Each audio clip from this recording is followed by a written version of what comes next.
వీణా సాధనపై మనసు నిలవలేదు మీరాకు. ఎందుకో మనసంతా అస్థిమితంగా ఉంది. ఆయన ఏం చేస్తున్నారో? తన ఆలోచనలకు తానే నవ్వుకుంది. ఏం చేస్తారు? రోజు ఉండే పనులేగా. త్వరగా వస్తే ఎటైనా వెళ్ళాలి అనుకుందామె.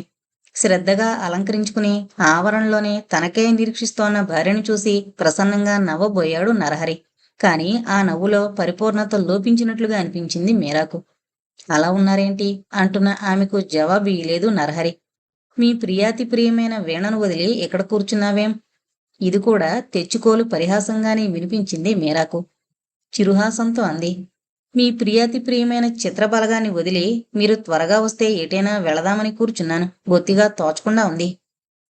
ఏం వేరే ఏమైనా పనుందా? లేదులే. మరి తలనొప్పిగా ఉంది. ఎక్కడికి వెళ్ళాలని లేదు. పోనీయండి. రాత్రి భోజనాలయ్యే వరకు కూడా నరహరి అన్యమనస్కంగా ఉండడం గమనించిన మీరా మనసు భయంతో నిండిపోయింది. భోజనానంతరం తాంబూలం అందిస్తూ అంది. మీరు ఎందుకలా ఉన్నారు? నా వల్ల ఏమైనా అపరాధం జరిగిందా? తాంబూలంతో పాటు ఆ చేతిని కూడా అందుకున్న నరహరి చిన్నగా నవ్వుతూ అన్నాడు. చూసావా, ఒక్కరోజు నేను తక్కువ మాట్లాడితేనే నువ్వింత అలజడి చెందుతున్నావు. నిత్యం ముభావంగా ఉండే నిన్ను చూసి నాకెంత ఆందోళనగా ఉంటుందో ఎన్నడైనా ఆలోచించావా? మాట మారుస్తున్నారు మీరు. ఎంతకో అసలు విషయం? అసలు విషయం, నిన్ను కొన్నాళ్ళు మీ బాబాయ్ గారి దగ్గరకు పంపించాల్సి ఉంది. అదే నా బాధ. అది విని మీరా అదిరిపడ్డం నరహరికి స్పష్టంగా కనిపించింది. ఎందుకు? ఆమె అదరాలు కంపించాయి. ఏం, మీకు బాగా మనసుగా ఉన్నది కదా వారిని చూడాలని. అయితే మీకు మనసైందన్నమాట నాకు దూరంగా ఉండాలని. నవ్వేశాడు నరహరి. ఎందుకంత నిష్ఠూరం మీరా? నిజం చెప్పు. అమ్మగారిని బాబాయ్ గారిని చూడాలని నీకు లేదా? కావచ్చు, కానీ నేను అలా అనలేదే మీతో. కానీ నాకు తెలుసు, ఆనాడు మీ అమ్మగారు మరీ మరీ చెప్పలేదు, మీరా బాధ పైకి చెప్పుకోదు అని. అమ్మా నాన్నలను చూడ్డానికి ఆడపిల్లలు సంతోషంగా వెళతారు. నువ్వు అంతే. సందేహించక వెళ్ళిరా. సంతోషంగా వెళతాను, కానీ ఒంటరిగా కాదు. పొడవైన జడను చేతివేళ్లకు చుడుతూ విప్పుతూ తలవాల్చి సమాధానమిస్తోన్న మీరాను చక్తుడే చూశాడు నరహరి. అమ్మ బాబాయ్ గారులను చూడాలని, కొద్ది రోజులు అక్కడ ఉండాలని కోరికగా ఉన్నమాట నిజమే. కానీ మీకు దూరంగా ఒక్కరోజు కూడా నిలవలేను. అది బాబాయ్ గారి ఇల్లైనా సరే, భూతల స్వర్గమైనా సరే. అబ్బా, మరి ఇన్నేళ్లు ఎలా ఉన్నావోయ్ అక్కడ? పుడుతూనే మనం పెళ్లి చేసుకున్నట్టు మాట్లాడుతున్నావే. ఈ విసురు విని కూడా మీరా గాంభీర్యం ఇసుమంతైనా చెదరలేదు. ఇది ఆ సృష్టికర్త కూడా సమాధానం చెప్పలేని ప్రశ్న. క్షమించండి, మిమ్మల్ని విడిచి నేనెక్కడికి వెళ్ళదలుచుకోలేదు.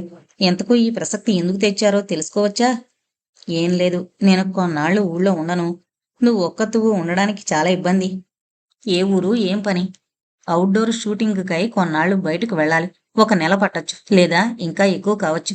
మరి నువ్వు ఎలాగైనా నన్ను విడిచి ఉండాలి కదా. అందుకే బాబాయ్ గారి. నేను వస్తాను అంది మీరా ఏవో తలపులతో పెదవులపై దరహాసం నర్తింపగా. ఎందుకు రావాలి? మిమ్మల్ని ఒంటరిగా పంపాలంటే నాకు భయం. పైపంటితో కింద పెదవి నొక్కుతూ అంది, మనసున మధురోహలు మెదులుతుండగా. భయమెందుకు? నేనెందుకు చెప్పాలి? మీకా మాత్రం తెలీదు? ఉహుం. ఓడిపోయారా? మీరిలా అవుట్డోర్ షూటింగ్ అంటూ బయలుదేరే కదూ. ఈ అమ్మాయి గారి వలలో పడ్డాను, అదా సంగతి. పకపకా నవ్వేశాడు నరహరి. అప్పుడు ఒంటరిగా వచ్చి జంటయ్యారు, ఇప్పుడు జంటగా వెళదాం. అదుగో ఆ పట్టుదలే వద్దు. ఆ వాతావరణం అంతా నీకు విసుగ్గా అయిష్టంగా ఉంటుంది మీరా. పర్వాలేదు, సర్దుకుపోగలను. పోనీ ఎందుకంత కష్టం? చటుక్కున తలెత్తి సూటిగా చూస్తూ అంది మీరా. నాకా మీకా కష్టం? నాకా. మీరా ఎదురు వాదనకు కొంత విస్మయం కలిగినా అంతలోనే సర్దుకున్న నరహరి హాస్యంగా ఎగరగొట్టేయబోయాడు ఆ విషయాన్ని. అవునవును, మంచి విషయమే హెచ్చరించావు. నువ్వు వెంటొస్తే పెద్ద ఇబ్బంది నాకు. చిత్రం సరంజామా అంతా వదిలి నీ దగ్గరే కూర్చుంటానేమో. అవునవును, నేను రాకపోతే బోల్డు స్వేచ్ఛ. కస్తూరి వంటి వాళ్ళందరికీ అడ్డు కదా మరి నేను. అంటూనే విసురుగా లేచి వెళ్ళిపోయింది. ఈ బాణానికి నిజంగా నివ్వెరపోయాడు నరహరి. నీకు నాపై అనుమానమా మీరా? మెల్లని స్వరాన్ని అడిగాడు. మీరా వెనుతిరగలేదు, సమాధానం ఈలేదు. ఏయ్, అదేంటో తిన్నగా చెబితేనే కాని నిన్ను వదిలేది లేదు. అతడు బలవంతంగా అంటూ పక్క మీద నుండి లేవడం గమనించిన మీరా అతడి చేతికి అందకుండా పరుగులంకించుకుంది కిలకిలమంటూ. నరహరి పట్టుదలగా వెన్నంటాడు. హాలు దాటి గదులు దాటి ఆవరణలో ప్రవేశించారు ఒకరు వెనకొకరు. ఎక్కువసేపు అతడిని తప్పించుకుని పొరుగడలేని మీరా జడ నరహరి చేతిలో చిక్కుకుంది. లేనిపోని నేరాలన్నీ నాపై మోపావంటే బాగుండదమ్మాయి. ఇంకా ఏమేమో అనబోతున్న నరహరి భర్త చేత బంధింపబడిన తన జడను విడిపించుకుంటున్న మీరా సిగ్గుతో దూరం దూరంగా నిలబడిపోయారు. ఎవరివో చప్పట్లు వినరావడంతో ఆ ఆగంతుకురాలు కాత్యాయని ఇంకా చప్పట్లు కొడుతూనే ఉంది. అయితే ఫిల్మ్ షూటింగ్ ఇంట్లో కూడా జరుగుతోందన్నమాట అంది నవ్వుతూ. రాక్క, ఏంటి సంగతి ఇలా వచ్చావు? హృదయపూర్వకంగా పలకరించాడు నరహరి. మీరా మాత్రం చేతుల్లో ముఖం దాచుకుంటూ లోనికి పారిపోయింది. 10 నిమిషాల తర్వాత మీరా తనను తాను సంభాళించుకుని బయటకొచ్చేసరికి నరహరితో అతి సన్నిహితంగా ఏమో మాట్లాడుతున్న కాత్యాయిని మీరా రాకను గమనించి మౌనం వహించింది. అది గమనించిన మీరా ఎదలో ఇదమిద్దమని నిర్ణయించలేని అనుమానమేదో తలెత్తడమే కాక అభిమానం కూడా దెబ్బతింది. అక్కా తమ్ముళ్ళే అయితే అంతగా నేను వినరాని రహస్యాలేముంటాయి? అంతరంగాన అంకురించిన ఆ అనుమానం ప్రదర్శితం కాకుండా తను తెచ్చిన చల్లని పానీయపు గ్లాసులు కాత్యాయనికి అందించి వెనుతిరిగింది. అయితే కాత్యాయని అంత మాత్రాన వదిలిపెట్టే రకం కాదు. అదేమమ్మా మరదలా, ఇంకా సిగ్గేనా, లేక మా తమ్ముడిపై అలిగావా అంటూ చనువుగా మీరా చేతిని పట్టుకుంది. మీరేదో ముఖ్య విషయాలు మాట్లాడుకుంటున్నారని పొడి పొడిగా అంది మీరా తప్పనిసరిగా కూర్చుంటూ. నవ్వుతూ తమ వివాదాన్ని వివరించాడు. మీరా మాటే సమంజసం, హాయిగా వెంట తీసుకెళ్ళు. వచ్చిన తర్వాత వీలుని బట్టి ఇద్దరూ కలిసే వెళుదురుగాని బాబాయ్ గారి వద్దకు. కానీ కొన్ని ఇబ్బందులు. ఏమీ ఇబ్బందులుండవు. మీరు హోటల్లో ఉంటే ఆమె హోటల్లోనే ఉంటుంది. మీరు ఎప్పుడైనా చెట్ల కింద డేరాల్లో ఉంటే ఆమె అక్కడే ఉంటుంది. ఇంకా పెళ్లి కాని వాళ్ళ తిరుగుదామనుకున్నావా? నవ్వేస్తూ అన్నాడు నరహరి. సరేలే, ఆలోచిస్తాను. మరి నువ్వు వెళ్ళిరా, కారు తీనా? వద్దు, టాక్సీలో వచ్చాను, భయం లేదులే. నరహరిచ్చిన డబ్బును తీసుకుని నిష్క్రమిస్తూ, నీతో తీసుకువెళ్ళకపోతే మీరాను నా దగ్గర వదిలి వెళ్ళు, వచ్చాక పువ్వుల్లో పెట్టి ఒప్పచెప్తాను అంది. ఎంత ఇచ్చాడో తెలియకున్నా నరహరి ఆమెకిచ్చిన డబ్బు ఎక్కువేనని గ్రహించింది మీరా. ఇంకా అందులో ఎవరున్నారేమిటి అంది టాక్సీ వరకు వెళ్లి సాగనంపోస్తోన్న నరహరిని. కాంతారావు. మరతడు లోనికి రాలేదేం? విస్మయంతో ప్రశ్నించింది. నవ్వలేనట్లు నవ్వాడు నరహరి. స్పృహలో లేడు, మంచి డోసులో ఉన్నాడు. ఇహ ఆ విషయం మాట్లాడడం ఇష్టం లేనట్టుగా మాట మార్చేశాడు. పద, నీ బట్టలన్నీ సర్దుకోమరి, అక్కయ్య ఆజ్ఞ అయిందిగా. ఈ మాట కూడా మీరా మనసుకు వేదన కలిగించింది. అక్కయ్య ఆజ్ఞ.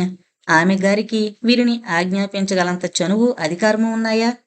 కాంతారావు అంతగా తపతాగే మనిషి అయితే అతడి నైతిక విలువలేమిటి? స్త్రీలు గాని పురుషులు గాని అందరూ ఇటువంటి స్నేహితులున్నారే తన భర్తకు? ఈ చిన్న ప్రశ్న అంతలోనే పెద్దదై విశ్వరూపం దాల్చి మీరా మనసును అశాంతికి గురిచేసింది. ఏంటిది? గంట పైగా అయింది అలమరా వద్దకు వచ్చి నువ్వు. బట్టలన్నీ అందులోనే ఉన్నాయి, ఏమీ సద్దనట్లు. నరహరి హెచ్చరికతో మీరా ఆలోచన తెగిపోయింది. చూస్తున్నాను, సర్దుతున్నాను అంది తడబడే స్వరంతో. బరువుగా నిశ్వసిస్తూ సయ్యపై వాలాడు నరహరి. అతడి ఆలోచనలు అతడివి. ఎంతో ఉత్సాహంగా కనిపించేదల్లా అంతలో స్తబ్దంగా నీరసంగా మారిపోతుంది. అది వరలో మరీ మౌనంగా గంభీరంగా ఉండేది. తన సహచర్యంలో కొంత మారిన మాట నిజం. ప్రారంభంలో ఉన్నంత మౌనంగా ఉండడం లేదు. అప్పుడప్పుడు తనకు తానే ఏదైనా మాట్లాడడం, మనస్ఫూర్తిగా నవ్వడం చేస్తోంది. కాని ఇంకా ఏదో బాధ వెలితి ఉన్నట్లే అనిపిస్తోంది. ఏమో, ఇవన్నీ అనుమానాలే కావచ్చు. కొత్తగా పెళ్ళైన ముద్దలు అలాగే ఉంటారేమో. తదేకంగా చదువుతున్న మీరా నరహరి రాకను గమనించలేదు. ఆమెను ముచ్చటగా తిలకిస్తూ 5 నిమిషాల కాలం అలాగే నిలబడ్డాడతడు. అంతలో టెలిఫోన్ మోగడంతో ధ్యానభంగం కలిగినట్లుగా లేచిన మీరా భర్తను గమనించింది. ధన్యులం, ఇప్పటికైనా దేవివారు అనుగ్రహించారు. ఏంటంతగా మిమ్మల్ని కూడా మరిపించిన కావ్యం? మా శ్రీవారి విరచితం. అబ్బా, మా మీద తమ విమర్శలు ఎక్కువయ్యాయే. మీకు కాఫీ తెస్తాను అని లోనికి వెళ్ళిపోయింది మీరా.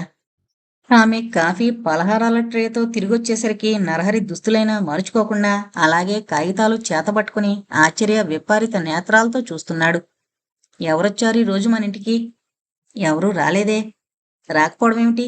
మన డైరెక్టర్ గాని ఎవరైనా రచయిత గాని వచ్చి ఉండాలి, నువ్వు చూడలేదేమో. నేను చూడకపోవడమేమిటి? ఏం, ఎందుకలా అడుగుతున్నారు అసలు? ఎవరూ రాందే ఇదెవరు రాశారు మరి? కాగితాలు మీరాకు చూపిస్తూ అన్నాడు. ఈ కథకు నేను నిర్ణయించిన పేరు బాగుండలేదని మార్చాలని తర్జన భర్జనలు జరిగాయి ఈ రోజు కూడా. పూజారిని. ఇంత గొప్ప పేరు ఎవరు నిర్ణయించారబ్బా? ఎవరూ రాందే.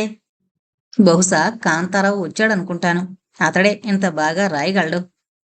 కాని ఎవరూ రాలేదు మరి. చాలా గంభీరంగా ఉంది మీరా సమాధానం. ఆమె ఇటు చూడడం లేదు.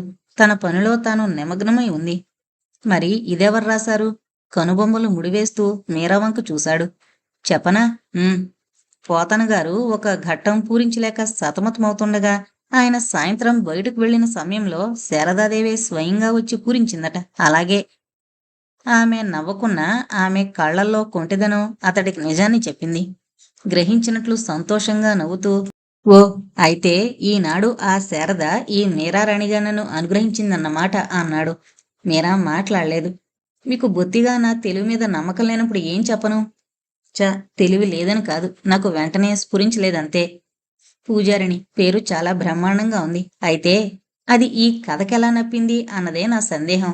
కాఫీ తీసుకుంటూ తీరిగ్గా చర్చిలోకి దిగాడు నరహరి. ఆలోచించండి, మీరే గ్రహించగలరు. కాదు, నువ్వే చెప్పాలి. కొద్దిసేపు కిందకు చూస్తూ మౌనంగా ఉన్న మీరా మెల్లగా తలెత్తి ప్రకాశంగా అంది. ఆ రోజు రాత్రి మీరన్నారు, భార్య, ప్రియ, ప్రియబాంధవి ఏ పదము కూడా పూర్తి న్యాయం చేకూర్చవని. అవును, మీ మాటలు నన్ను ఆలోచింపజేశాయి. భార్య అనే పదం న్యాయం చేకూర్చకపోవడమే కాదు, అర్ధరహితమైంది కూడా. ఏంటి? నరహరి కనుబొమ్మలు ఆశ్చర్యంతో పైకి ఎగసాయి. అవును, కనువును మనసును అర్పించి సకల సపర్యలు చేసే ఉత్తములైన భార్య ఒక వరం వంటిది పురుషుడికి. ఒక బాధను గాని లేక భారాన్ని గాని తప్పనిసరిగా సహించడాన్ని భరించడం అంటారు. సుఖాల కంటే బరువు బాధ్యతల్నే అధికంగా పంచుకునే అర్ధాంగిని ఇటువంటి పదంతో పూర్వీకులు ఎలా సత్కరించారో అర్థం కాదు. ఆశ్చర్యకరమైన విషయాన్ని వింటున్నట్టుగా కొద్ది క్షణాలు అలా నిశ్చలంగా నిలబడిపోయాడు నరహరి. నెమ్మదిగా తేరుకునన్నాడు. నీ తర్కవాదం చాలా బాగుంది, కానీ సనాతనుల వద్ద ఈ మాట అన్నావంటే ఆగ్రహపడతారు సుమా. మీరా నిర్లక్ష్యంగా నవ్వింది. ఎవరు ఆగ్రహం చెందినా నిజం నిజమే. మీరా మనస్తత్వాన్ని తెలివిని అంచనా వేస్తున్న నరహరి గంభీరంగా ఉండిపోయాడు. మీరా తన మనసులోని భావాలను వివరిస్తూనే ఉంది. మందిరంలోని దైవాన్ని పూజారి పుష్పాలతో పూజిస్తాడు.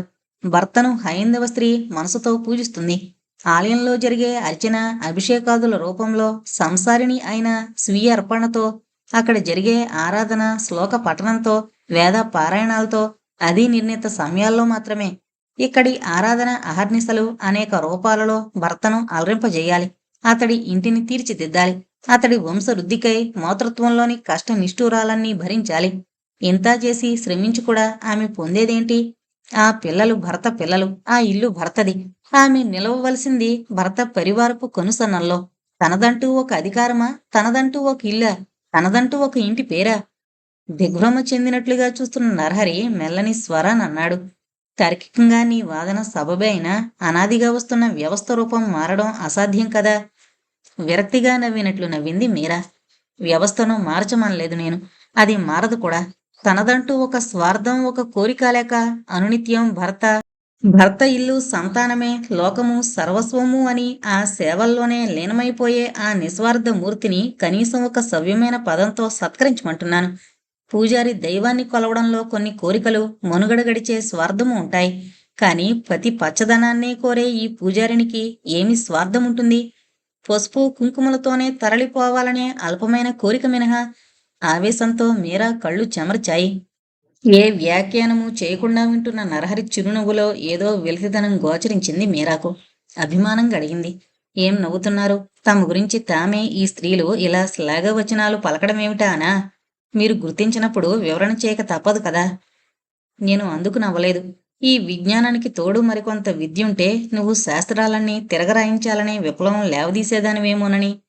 మాట్లాడుతున్నాడే కాని అతడి వదనంలో అంతకు ముందెన్నడూ దృగ్గోచరం కాని అతి గాంభీర్యత గమనించిన మీరా తన వాదనను ఆపుచేసింది. తన ధోరణి అతడికి అప్రియంగా ఉన్నదేమోననే అనుమానం కలిగిందామెకు. ఇంతకూ ఈ ప్రసంగమంతా పూజారిని వల్ల. ఏదో నాకు తోచింది మిమ్మల్ని ఆశ్చర్యపరచవలననే ఉద్దేశంతో సరదాగా రాశానంతే. కొట్టేసి మీకు నచ్చిన పేరు రాసుకోండి. లేదు లేదు, చాలా బాగుంది ఆ పేరు. మనస్ఫూర్తిగా అంటున్నారా? మెరిసే కళ్ళతో అడిగింది మీరా.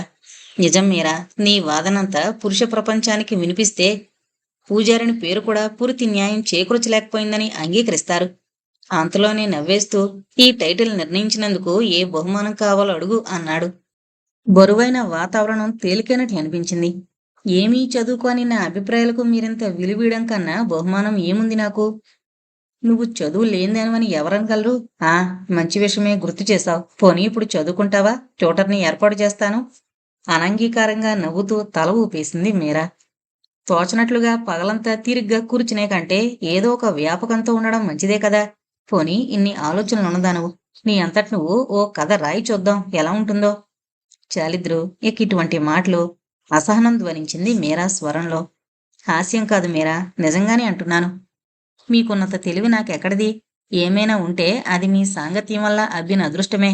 మీకు ఇన్ని విధాల నాకు చేతనంత సహకారం ఇవ్వగలనేమో కాని మీ నుంచి విడిగా ఏమీ సాధించాలని గాని ప్రకాశించాలని గాని నాకు లేదు. పురాణకాలంలో పుట్టవలసిందానో. హాలులో నరహరి ప్రభృతుల సంభాషణ లోపల గదిలోనున్న మీరాకు స్పష్టంగా వినిపిస్తోంది. నిజంగా పూజారిని పేరు అతికినట్లు సరిపోయింది మన కథకు. మీ శ్రీమతి గారిని అభినందించాల్సిందే. అది సంజీవరావు కంఠం. ఎంత అద్భుతంగా ఆలోచించారామే. మనం మరెన్ని రోజులు నెలలు ఆలోచించినా ఇంతటి ఘనమైన పేరుని మాత్రం నిర్ణయించలేం. కాంతారావు అంటున్నాడు. ఇంతకు వారేం చదివారు? రచయిత్రా? మరో వ్యక్తి కంఠం అది. ఏమీ లేదు, నవ్వేశాడు నరహరి. ఇంటి పట్టున చదివిన చదువే అన్నట్టు ఏదో జ్ఞప్తికొచ్చినట్లు కాంతారావు అన్నాడు. ఆమె గారి పాట విషయం ఏం చేశావు నరహరి? నేనెవర్ని నిర్ణయించడానికి? నరహరి నిర్లిప్తంగా అన్నాడు. అదేంటి? అంతకంటే ఏం చెప్పను.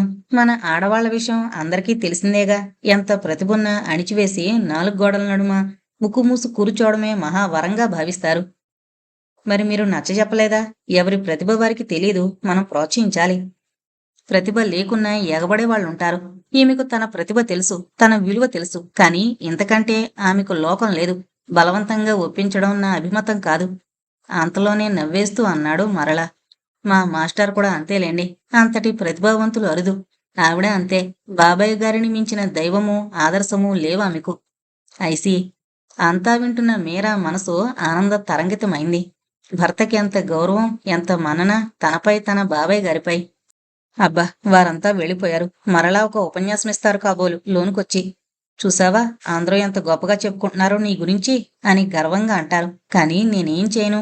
వారి సరదా తీరచలేని నిస్సహాయురాల్ని అనుకుందామే. ఏంటి ఆలోచిస్తున్నావు? రాని వచ్చాడు నరహరి. ఏమీ లేందే. చూసావా అందరూ ఏమంటున్నారో. పరధ్యానంగా ఉన్న ఆ ధోరణిని గమనించిన నరహరి ఆమె ఎటు చూస్తోందా అని చూశాడు. కిటికీలో నుండి ఆవరణలోకి చూస్తోన్న ఆమె దృష్టుల్ని అనుసరించింది అతడి చూపు. సంజీవరావు మరో యువకుడు ఆవరణ వీధి గేటు దాటి పోతున్నారు. ఆ యువకుడు భాస్కర్, రామదాసు శిష్యుడు. గుర్తుపట్టిన మీరా అదిరిపడింది. అన్నట్టు అతడు నీకు తెలుసా? మీ బాబాయ్ గారి వద్దనే సంగీతం నేర్చుకున్నాడు. అదిరిపడ్డ మీరా అంతలోనే సర్దుకుని తెలీదు అంది. సంజీవరావుకు మేనలుడేనట. మన కొత్త పిక్చర్లో ఛాన్స్ ఇమ్మని ఎలాగైనా పైకి తేవాలని తాపత్రయపడుతున్నాడు. పాపం ఇప్పటికి 2 నెలలుగా అడుగుతున్నాడు.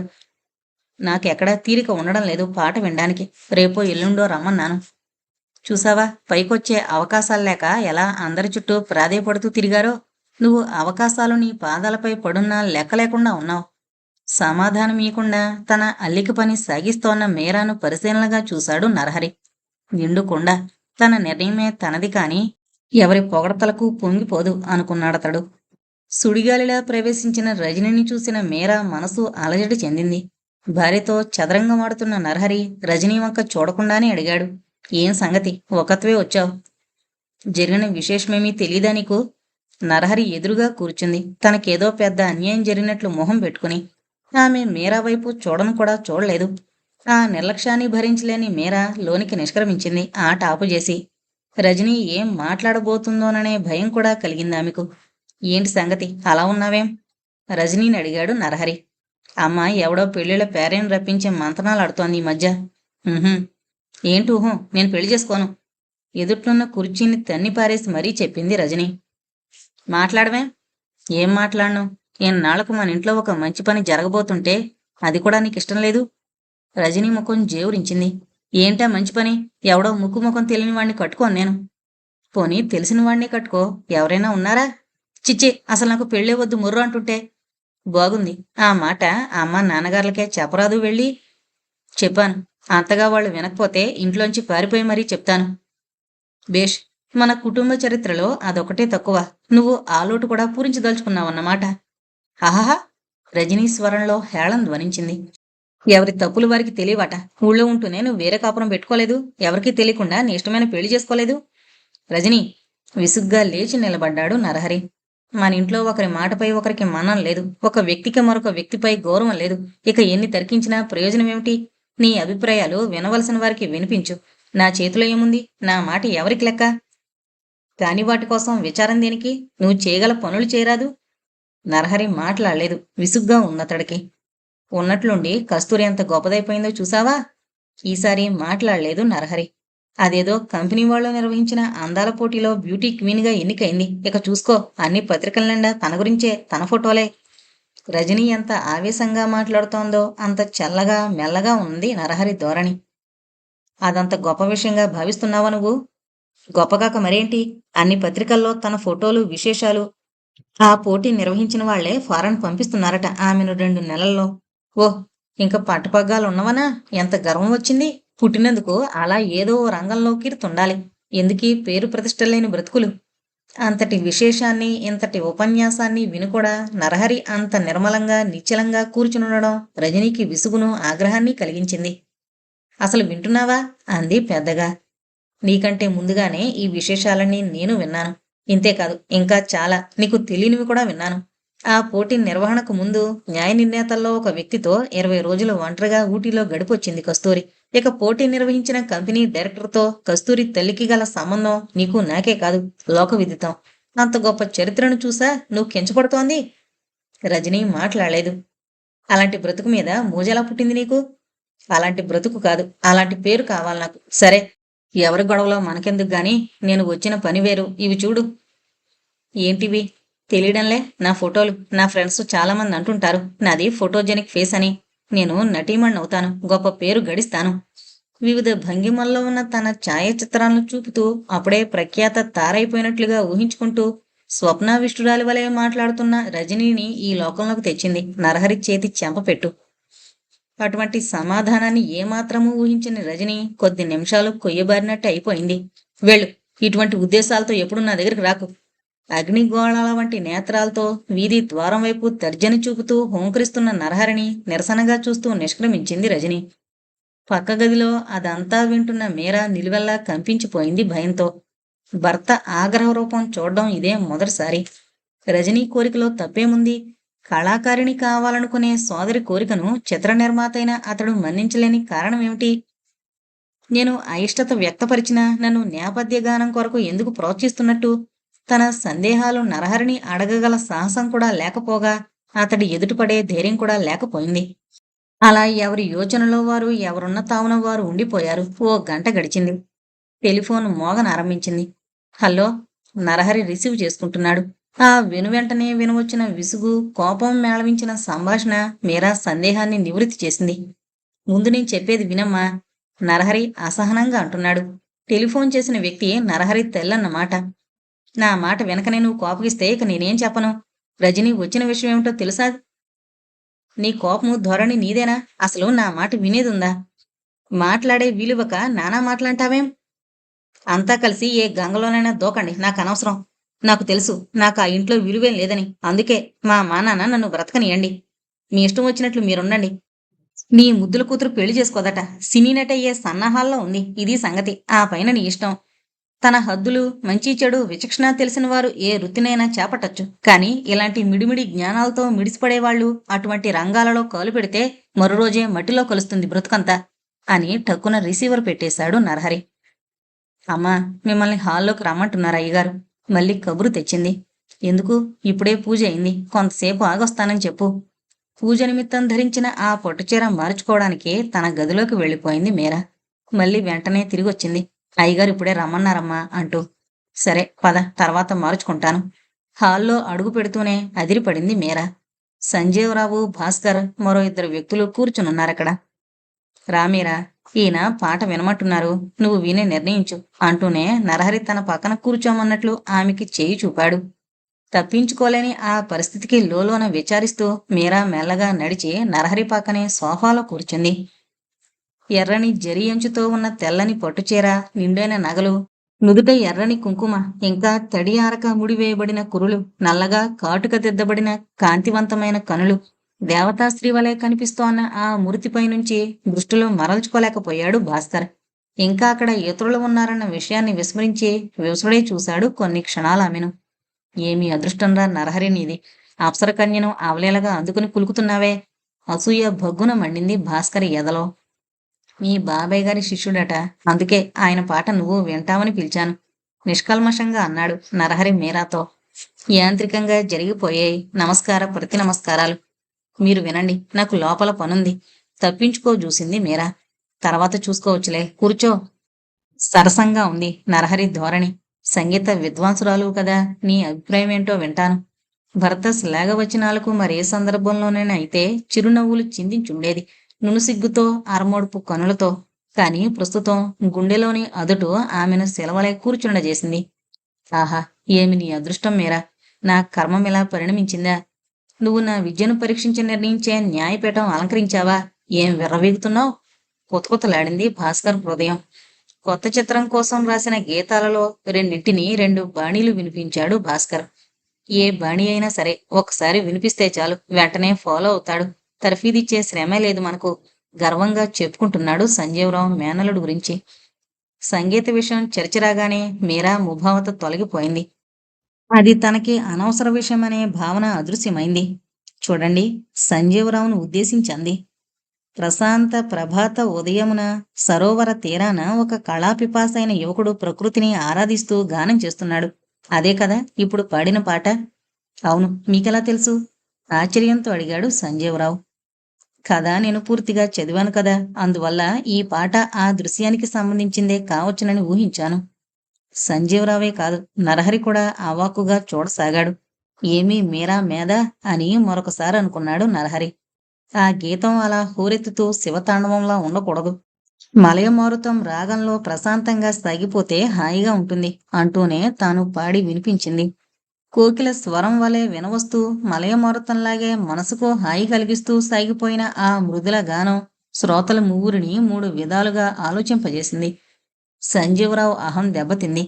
ఇంతకాలపు తన అనుభవాన్ని పేరు ప్రతిష్టలను మీరా సవాలు చేసినట్లుగా భావించి బాధపడ్డాడు. పైకి మాత్రం ప్రకాశంగా అన్నాడు.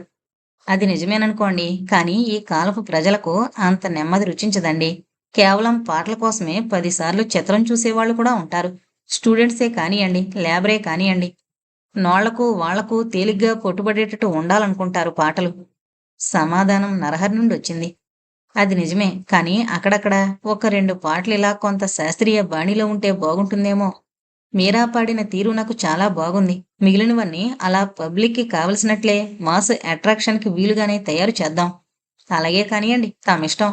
ఎంత సహజంగా అనబోయినా సంజీవరావు ముఖం మాడినట్లు స్పష్టంగా చూడగలిగింది మీరా. అంతలో ఆ పరిస్థితి నుండి కాపాడ్డానికి అన్నట్లుగా కాత్యాయని రావడంతో మీరకు అక్కడి నుండి లోనికి నిష్క్రమించగల సదవకాశం లభించింది. మరి తర్వాత మాట్లాడుకుందాం, స్టూడియోకి టైం అవుతోంది కదా అని నరహరి అండంతో భాస్కర్ సంజీవరావులు కూడా సెలవు తీసుకుని వెళ్ళిపోయారు. ఇంతకు నా పాట నాకిచ్చే అవకాశం మాట అడుగున పడిపోయింది. ఇంకేమేమో మాట్లాడుకున్నారు. అక్కసుగా అన్నాడు భాస్కర్ మామతో ఇంటికి పోతూ. ఏం చేస్తాం, ఏదో కొత్త పెళ్ళం మోజులో పడి కొట్టుకుపోతున్నాడు మరి. ఆవిడ బొమ్మి అంటే బొమ్మి, తిమ్మి అంటే తిమ్మి అనేట్లుగా ఉంది వ్యవహారం. ఎంత పరవశించిపోయాడో చూసావా పెళ్ళం పాట విని. చూడగా మనం ఆవిడ గారినే ప్రసన్నం చేసుకోవాలనుకుంటాను నీ సినిమా ఛాన్సు కోసం. సంజీవరావు కూడా చాలా మంటగానే ఉంది మనసు. ఇన్నాళ్ల తన డైరెక్టర్గిరి అయిపోయే 20 ఏళ్ళైనా లేని ఈ పిల్ల మాట ఇప్పుడు వేదవాక్యమైందా అనుకున్నాడు. ఏడిసింది తేలిగ్గా తీసి పారేశాడు భాస్కర్.